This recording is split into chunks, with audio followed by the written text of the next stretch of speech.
times na mag-isa lang. Like for example ako, mag-isa lang ako mag-i-immerse sa mga nurses kung paano sila mag-handle ng mga patients, gano'n. Yung mga ganong bagay. And I think magkakaroon din po kami ng workshop ni Anne. Chemistry workshop. Uy! Para hindi na kailangan, no? But, kailangan ko. Of course, Miss Anne. Yes, you know, I'm very, very excited.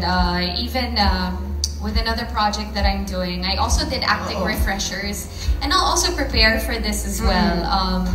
Kasi tatalo na naman sa isang character. So, sobrang akong excited because it's my first time also working with Joshua. So, I'm very excited to see how we can bring out the chemistry together. Kaya natin to. Kaya natin.